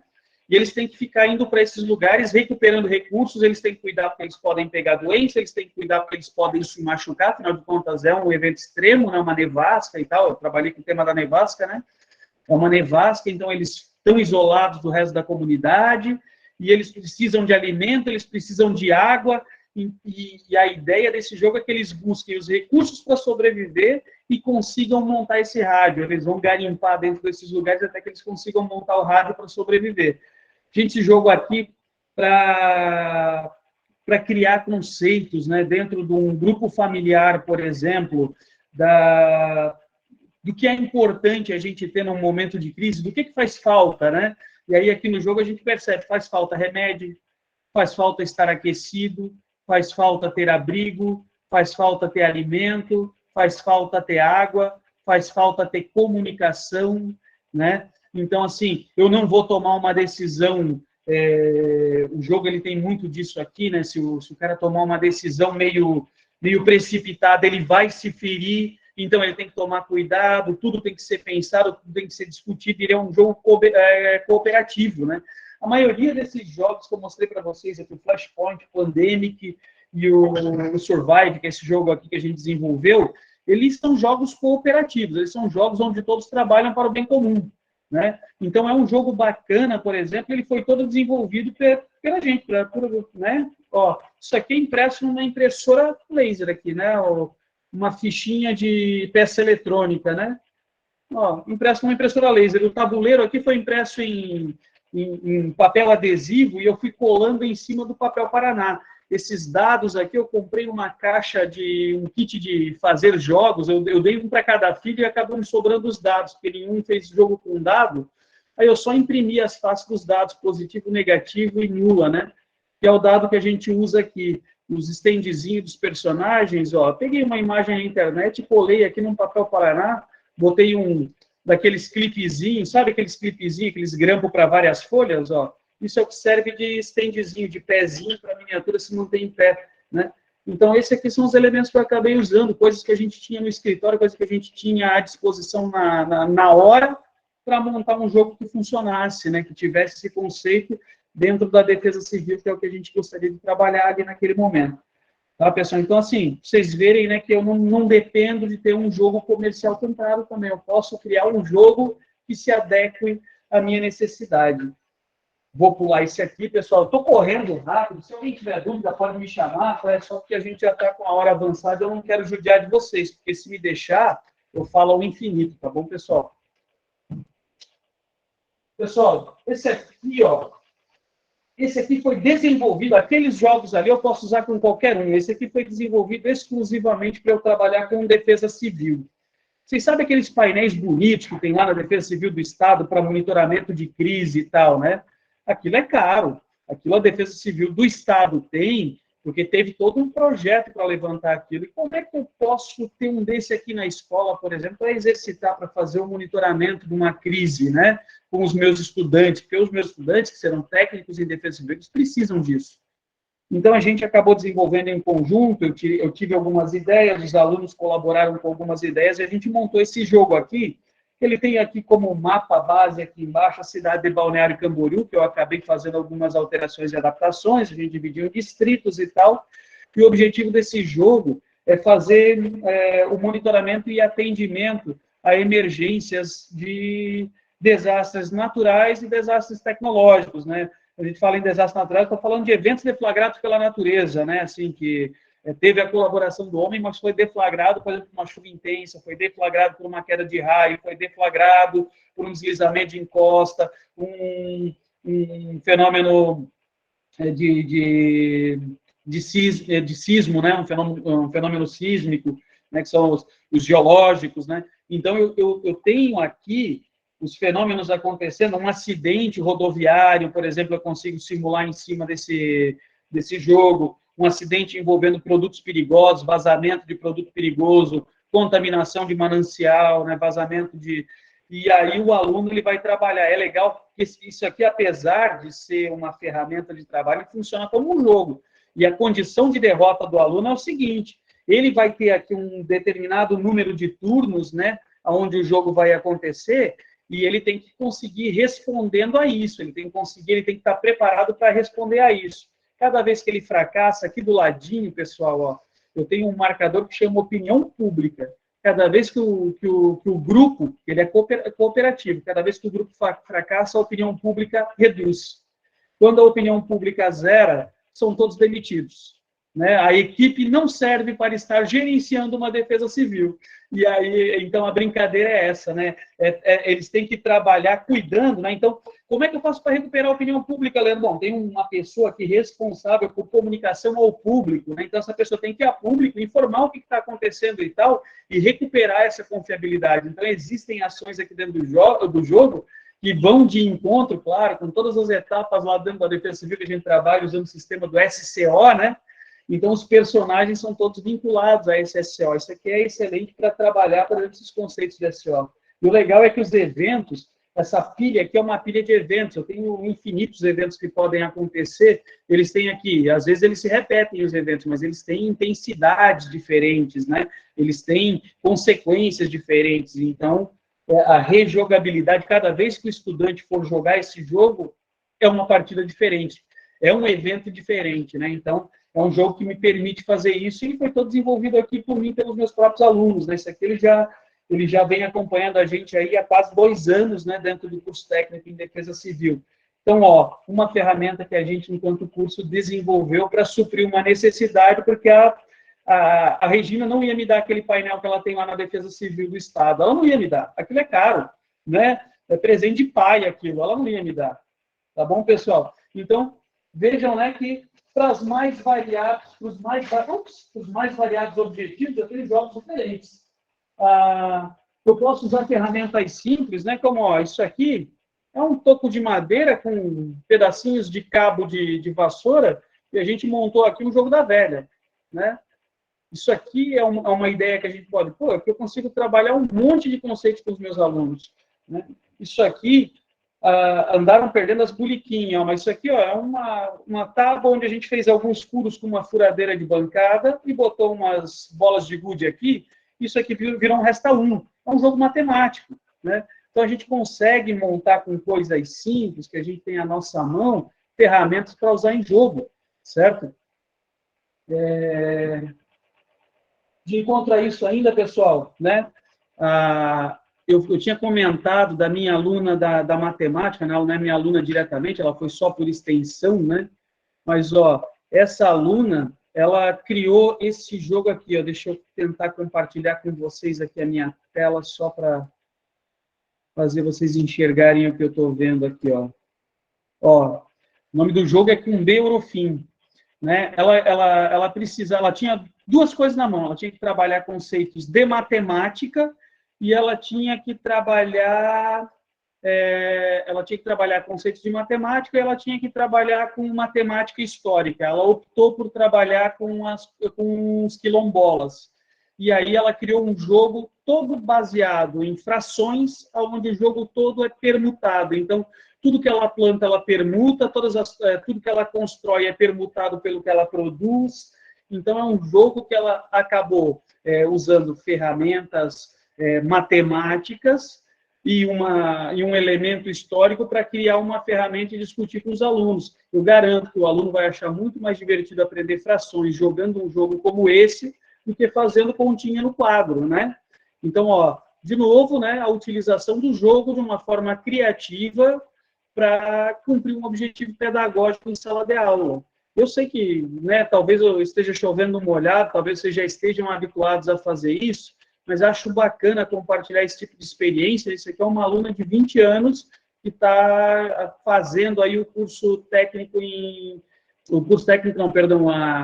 o superior em matemática, né?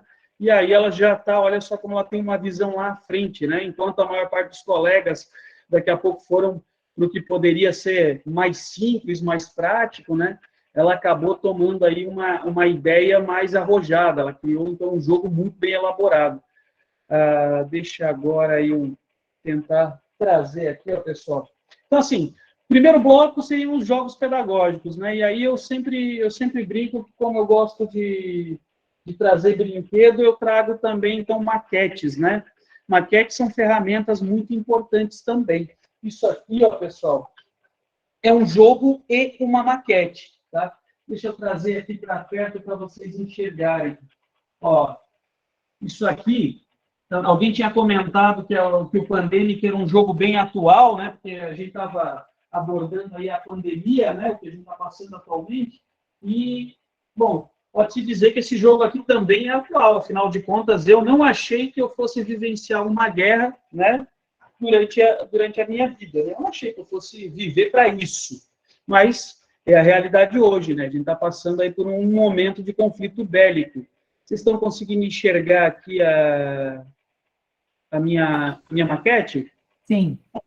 Muito obrigado, Regina. Deixa eu voltar ali para...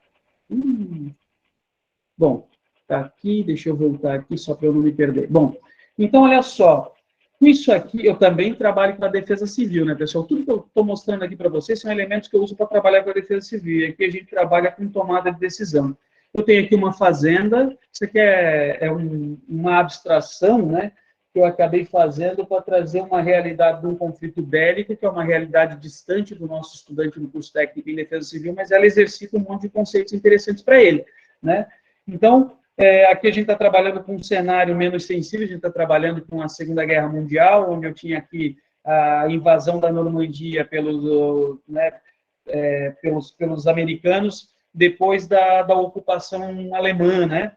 E aqui eu tenho uma fazenda. Então, qual que é a brincadeira? Qual que é o jogo aqui com os alunos, né? Os americanos têm que defender, eles são os invasores, mas eles têm que defender, né? Enquanto os alemães são quem dominam a área aqui. E aí, assim, eles vão entrar em conflito nessa área aqui, eu tenho essa fazenda aqui.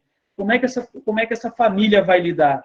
qual é o prazo de antecedência que eu tenho, por exemplo, dessa família evacuar esse lugar? Quais seriam as melhores rotas para a evacuação dessa família? Ou não vai dar tempo de evacuar por causa da velocidade de aproximação dos veículos? Então, como é que a gente faria para resguardar isso? Que equipe que se preocuparia com resguardar a segurança dessa família? E entre eles vão negociando. Não, nós vamos resguardar de tal forma. Então, as pessoas vão criar essa dinâmica. Ou então o time vai dizer assim, não, eu não vou resguardar a família de ninguém, não. Eu estou invadindo, eu quero mais invadir, eu não quero nem saber. E o outro é quem tem que responder a esse risco. Então, a ideia aqui é trabalhar conceitos realmente, né, de tomada de decisão, de proteção de pessoas em uma zona de conflito bélico, né? E aqui não tem nenhum milagre, pessoal. Isso aqui é massa corrida em cima de uma placa de MDF que eu cortei com estilete. Isso aqui é carpete velho, ó, carpetezinho velho. Isso aqui, ó, é um capacho que eu cortei em várias partes aí para fazer um campo de trigo, né, um milho, sei lá, qualquer coisa. As arvorezinhas aqui, ó, é isopor, né, isopor com serragem aqui colado em cima. E essas árvores aqui foram feitas por alunos, tá? Não fui eu quem fiz. Isso aqui foi feito por alunos, né? Uma boa parte disso aqui. Aqui, essa casinha que vocês estão vendo aqui, ela foi impressa em 3D, né? Que aqui na escola a gente tem o benefício de ter esse laboratório aqui, que é o Laboratório Maker, e a gente tem impressora 3D, a gente tem equipamentos para isso, né? Então a gente consegue produzir, muitas vezes, aquele jogo com o Eurofim da nossa aluna. Todas as peças dele foram produzidas aqui dentro. A gente tem a capacidade, por exemplo, de produzir o protótipo e encaminhar para uma indústria depois fazer a replicação desses protótipos, né? Então, claro, a gente tem esse benefício que muitas vezes as escolas de vocês talvez não tenham, né? Mas eu posso improvisar a maior parte das coisas que eu tenho aqui com outras coisas das casas. Poderiam ser peças de isopor. Esses carrinhos poderiam ser carrinhos de Hot Wheels que eu ia pegar lá com meu filho em casa, né? Eu acabei adotando esses daqui porque quis. Eu tenho lá um com os carrinhos de bombeiro que eu peguei dos meus filhos, né, em casa. Então, comprei em R$1,99 um monte de carrinho, né?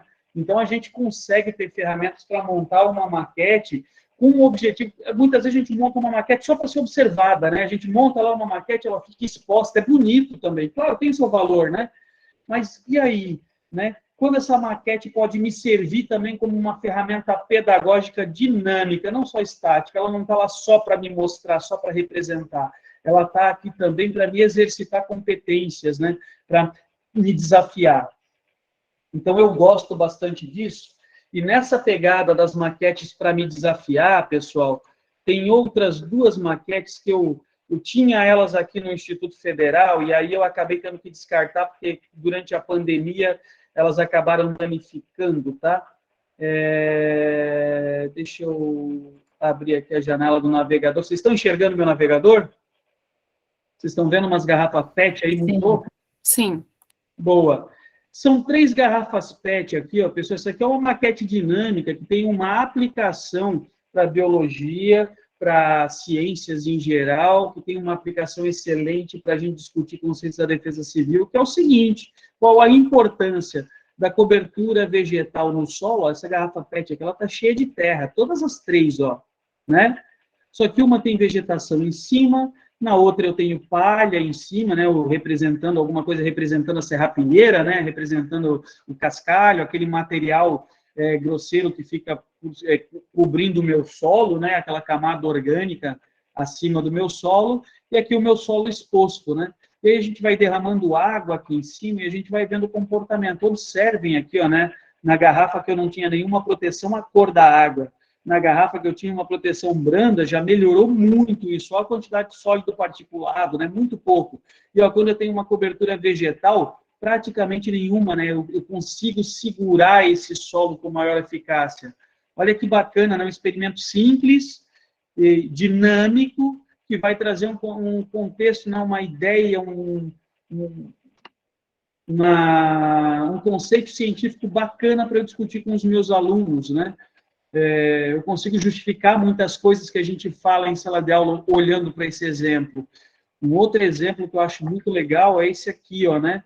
Essa maquete aqui, ela é estática, tá? O professor aqui, ele quis representar um perfil de solo, né? Mostrando uma encosta, óbvio, né? Mostrando ali, então, as camadas do solo, a influência das raízes, como é que funciona aqui os horizontes do solo. Ó. Vocês estão vendo que lá atrás ó, são jovens, ó, alunos de quê? 7º ano, 8º ano, talvez, né? Aqui embaixo tem toda uma comunidade, ó. Aqui, ó, tem uma área de escavação, né? Tem uma área de desmatamento, tem o esgoto sendo lançado, tem o lixo, né? E a gente tinha uma versão dessa maquete aqui no IF, pessoal, ela acabou ficando danificada porque ficou muito tempo parada por causa da pandemia, né? Eu tenho que recuperar ela, mas a gente ia acrescentando água nela aqui, até que deflagrasse o deslizamento, e aí o estudante conseguia observar, por exemplo, né, a dinâmica de fluxo d'água de subsuperfície, que é a água escoando, né, na subsuperfície do solo aqui. Então, olha só, né, em cima de uma maquete simples, né, que eu fui lá, peguei uma placa de isopor, um aquário, e fui largando terra em cima dela, depois eu vou com um regador jogando água em cima, eu consigo observar as dinâmicas de mecânica do solo. Olha quantas coisas legais, né, que a gente consegue fazer isso, sei lá, eu pego um aquário velho, eu pego uma caixa de acrílico, daqui a pouco... Leandro, não está aparecendo, tá? Ah, não está aparecendo. Ah, claro que não, porque eu mudei para outra tela aqui para vocês me enxergarem. Desculpa, pessoal. Ó, deixa eu voltar aqui, essa daqui, né? Então, eu consigo trabalhar aqui, né, usando, como a Regina colocou ali, né, coisas que eu tenho daqui a pouco à minha disposição, né, e tentando fazer, claro, gastar o mínimo possível, né, para tentar desenvolver essas maquetes que trazem não só um objetivo de exposição, mas também que sirvam de forma dinâmica para trazer conceitos também diferentes, né? Porque muitas vezes a gente só se preocupa em fazer para deixar lá bonito na exposição e tal, e a discussão ela é rica, né? Então, às vezes, vale a pena tentar trabalhar com essa discussão também. Dito isso, deixa eu só fechar aqui, pessoal. Janelinha do meu navegador, vamos voltar para cá.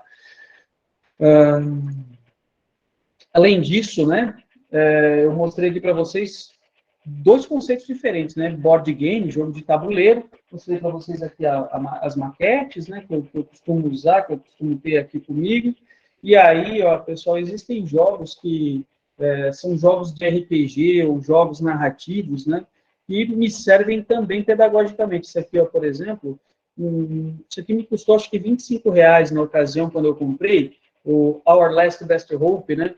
O que acontece? Esse jogo aqui, a gente divide a turma em vários grupos e cada grupo vai cumprir uma missão de salvar o mundo. Cada equipe vai receber um livro desse aqui, ó, e vai salvar o mundo, né? Aqui dentro desse livro tem as regras para eles jogarem com um será um cientista, o outro será um médico, o outro será um militar e o outro será eu não consigo lembrar o último conceito, peraí, médico, cientista, militar e engenheiro, né?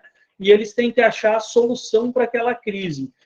E aí as brincadeiras vão desde apocalipse zumbi até um meteoro que vai cair na Terra e tal. A gente exagera, extrapola e vai para a loucura mesmo, né? Mas é legal porque tu consegue desafiar. Isso aqui eu trabalhei bastante com os alunos do ensino fundamental na época que a gente fazia nas escolas presencialmente o Defesa Civil na escola. Não sei se a Léo está lembrada disso. A Cléo está lembrada disso, Cléo? A gente levava esse jogo para a sala de aula com os alunos, né? Dividia eles em equipes e tal, e cada equipe tinha que dar um jeito de salvar o mundo. Isso é bacana, gente. Isso aqui é um exercício legal para caramba, para eles desenvolverem algumas competências, discutirem, né, a situação da Terra e tal. Outro jogo que não está vinculado à defesa civil, mas eu acho incrível, é o Desafio dos Bandeirantes, né? Ele fala do folclore do Brasil na época das entradas e bandeiras, né? Então, olha só, um jogo de RPG, isso aqui é de fantasia, total de fantasia, mas ambientado no Brasil, e eu consigo, sei lá, usar uma aula de história para brincar com o meu estudante, né? Usando um jogo, né, para apresentar para ele como era a cultura das pessoas, o que eles acreditavam, como é que eles viam as divindades, como é que era a relação, né, do branco colonizador com o negro, com o índio, né? Como é que eram essas relações, como é que elas aconteciam, né? Então eu consigo contextualizar usando um jogo, né? Trazendo isso como exemplo da realidade. E esse outro aqui que eu estou apresentando para vocês, a bandeira do elefante da arara, também é um jogo nacional. Ó, ele é o sucessor espiritual do Desafio dos Bandeirantes. Esse jogo aqui, vocês dificilmente vão achar, só vão achar em leilão, ele é um jogo lá de 92, ele está completando esse ano 30 anos, né? Ele é 10 anos mais jovem do que eu só. Está completando 30 anos, esse aqui já é um jogo muito mais recente, esse aqui deve ter talvez uns 5 anos, né? O sucessor espiritual dele, aquele já está fora de edição há muito tempo, né? E esse aqui, então, acabou vindo substituir ele. A Bandeira do Elefante da Arara é um jogo, então, de fantasia que a gente está ambientado no Brasil no período colonial, né? Então, ou pré-colonial em algumas situações. Então, vejam, né, que opções não faltam. Isso aqui é barato, né? RPG é barato. RPG eu só preciso ter a história na mão, eu preciso tirar fotocópia de uma ficha e criar os personagens, e os jogadores, né, os estudantes, eles vão me ajudar a desenvolver essa trama. Eles vão me ajudar a desenvolver esses conceitos. A gente vai só propor o desafio e ele vai responder esse desafio. Então, eu acho ele bem bacana e tal, e aí vai de encontro aquilo que a Regina falou, daqui a pouco, né, eu preciso trabalhar com o que eu tenho. Se daqui a pouco só o que eu tenho é Xerox, esses jogos de RPG, eles são ferramentas excelentes, tá, pessoal? São jogos de criação coletiva, são jogos cooperativos, o que exercita também. Eu gosto dos jogos competitivos, eu não sou contra eles, acho que a competição saudável ela é importante, né, principalmente para o desenvolvimento do jovem, né, tanto que quando eu escrevo sobre jogos, eu sempre falo isso, eu gosto de jogo, né, competitivo, eu jogo jogos competitivos, mas eu acho que os jogos cooperativos, eles não podem ser deixados de lado, porque eles também trazem esse espírito de corresponsabilidade, né, e principalmente o nosso jovem, né, o jovem com os quais vocês estão trabalhando, que estão na idade de formação de caráter, isso é importantíssimo, né, ou pelo menos essa é a minha visão, né, talvez vocês possam discordar disso, não sei. Pessoal, sobre os jogos, sobre o conteúdo de fato que eu tinha para mostrar para vocês, era isso, tá? Eu tentei trazer aqui alguns exemplos só para vocês verem, né, as possibilidades, que são infinitas, eu sei que vocês são tão competentes quanto eu, e alguns até muito mais competentes do que eu nisso, né, vocês, na maioria, são da área da educação por excelência, eu sou um engenheiro que resolveu dar aula, né, eu ainda não sou da área da educação totalmente, eu estou cursando, né, para poder chegar aí no mesmo patamar que vocês. Mas a ideia, né, é que a gente possa tirar partido dessas ferramentas para pedagogicamente aproveitar melhor. E aí eu falei que eu ia deixar para discutir uma coisinha com vocês no final. Não sei se nós temos um tempinho, Regina, uns 5 ou 10 minutinhos só. 5 minutinhos, para não estender muito. Pode ser, Regina? 5 minutinhos. Tá ótimo. Pessoal, o Instituto Federal Catarinense, ele tem aqui dentro do campus Camboriú, ele tem também no campus de Araquari, e agora eu não consigo lembrar qual é o outro campus que tem, Fraiburgo, talvez. Eu não lembro agora de cabeça, tá? Se tiverem interesse, me perguntem que eu respondo por e-mail, alguma coisa assim, né? Mas a gente tem uns laboratórios dentro do Instituto que chama IF Maker e o IF Cria. O IF Cria é um laboratório, é uma incubadora de empresas. Então, assim, Leandro, eu tenho uma ideia genial, eu queria botar ela em prática e tal, isso poderia virar um produto, poderia virar uma empresa, poderia virar um negócio, né? IF Cria, ele é um ambiente de inovação que ele tem essa capacidade de absorver isso, né, através dos editais, dos projetos, né, de absorver isso e orientar essa pessoa a desenvolver esse projeto, a pré-incubar esse projeto até que ele esteja pronto para fazer a captação de recursos, tá? E por que eu falo disso? Porque isso é importante, né? Às vezes a gente tem aí os nossos próprios estudantes dentro da escola, os nossos colegas, parceiros e tal, dentro da escola, tá com uma ideia bacana de um produto ou de um serviço genial aí que a gente queira desenvolver, mas não sabe muito caminho de como tornar isso factível, né? Então, o IF Maker, o IF Cria seria uma porta para isso, né? Isso entra a ONG de economia solidária, pessoal. Nós estamos com um projeto de horta comunitária, mas a gente queria transformar isso num negócio mais profissional. É possível, tá? Então, tudo isso é possível de pré-incubar aqui dentro do Instituto Federal Catarinense, né? E eu não estou fazendo a propaganda só por propaganda, não, pessoal, porque o convite é aberto à comunidade externa, tá? Mas para mim, o mais importante não é nem isso, né? Para mim, o mais importante, quem cuida do IF Cria é o professor Ângelo, então ele que resolve esse problema, né? O problema do IF Cria é dele, o meu problema é o IF Maker, e aí vem a proposta que eu faço para vocês. A gente, enquanto IF Maker, a gente tem a necessidade de receber projetos, de receber demandas de produtos, ou de protótipos, ou de ideias inovadoras, né, para soluções do dia a dia de vocês. Então, Leandro, eu tenho uma ideia de um produto bacana que eu queria experimentar, usar em sala de aula, funciona assim, assado e tal, mas eu não tenho as ferramentas, né? Se tu conseguires levantar recursos, por exemplo, com os materiais e nos procurar através de um projeto, existe a possibilidade da gente aprovar esse teu projeto para produzir o teu produto aqui. Por exemplo, o jogo daquela estudante, né? Ela surgiu com essa demanda e a gente produziu todo o jogo dela aqui.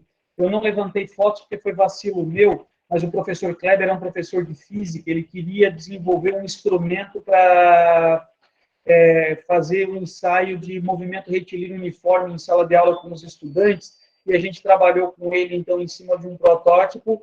Aprovado o protótipo, a gente desenvolveu já 8 dispositivos desses para ele usar nos laboratórios de física dele.